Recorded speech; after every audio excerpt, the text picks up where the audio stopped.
Welcome to Buy, Hold, Sell. My name's Matthew Kidman. Today we have Steve Johnson from Forager and Ben McGarry from Totus. Welcome, gentlemen. We are talking about retailing, what we're spending in the shops. Is there value out there? We'll start with you, Ben.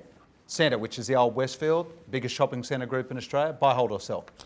Buy. We think that the general macro environment is relatively challenging at the moment, and in a challenging environment you want to move towards quality. The larger and more liquid, the better. SCENTRE has 14 of the top 20 shopping centres in Australia. A dividend yield of about 5.5% looks okay relative to cash. We don't think cash rates are going up. So buy. Steve, is 5.5% enough for you? Buy, hold or sell? It's not, and I'd say hold, but it's probably my favourite in the space. And I think you've got something of a natural hedge there. If we see consumer spending really drop off, you're going to see interest rates come down, and the attraction of this stock's yield is going to go up. You've got a very strong balance sheet for the quality of the assets that it is. So I think it's a high quality business in a space that I'm quite worried about. Let's go to the other end of the market, a bit more speculative. A float last year that's done pretty well, SURFSTITCH, buy, hold or sell? Sell it. I think this is a very difficult business model, and I think people underestimate how difficult online retailing actually is.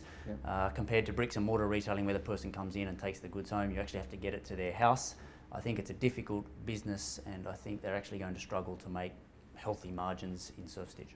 So is it a sexy business, Ben, or is it just sound sexy?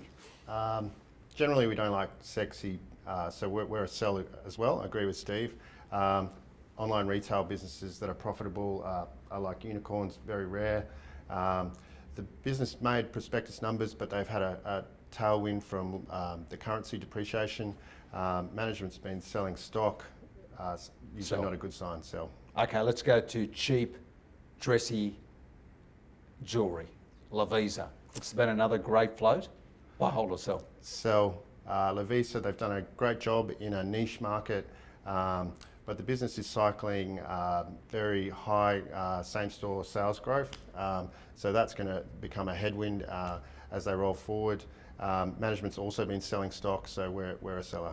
Doesn't look too expensive, Steve. Still got a rollout. Buy, hold or sell? I don't buy floats from private equity, and I don't buy them from Brett Blundy either. He's pretty good at getting these things ready for a float, and we've had some bad experiences in the past. So I would say sell on this one, and it just feels like a little bit of a flash in the pan type business and business model to me. Okay, another very good float from last year, ADAIRS, buy, hold or sell?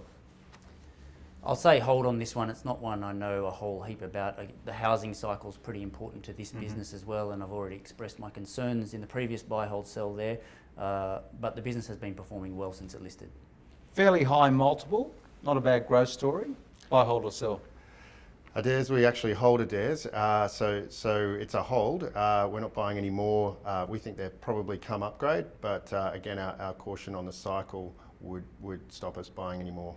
Okay, now we'll go to food, retail food group. Been terrible performer of late. Had a horrible 6 months, share price down about 40%. Buy, hold or sell? A hold here after a big fall, but we're concerned about the cash flow conversion of the business. The cash generation is a lot lower than reported profits, and that may be an indicator that their franchisees are struggling. So that is a hold, potentially still a sell. Okay, so they sell a lot of coffee, surely. You can't lose money selling coffee. That's the place they're making money at the moment, for sure. We actually caught up with RFG after the results season, and I looked at the share price chart and I thought, well, this could be interesting. It's fallen so far. Met with them, I think the business model is reasonable, and went away and had a look at the stock price, and it still looks quite expensive to me, despite having fallen as far as it has fallen. So, an interesting hold. Yeah, I think so. I think there's probably a price for it, but we're not there yet. Well, there you have it. Retailing, it's also got a little bit expensive, but if you look hard enough, there's some good bargains out there.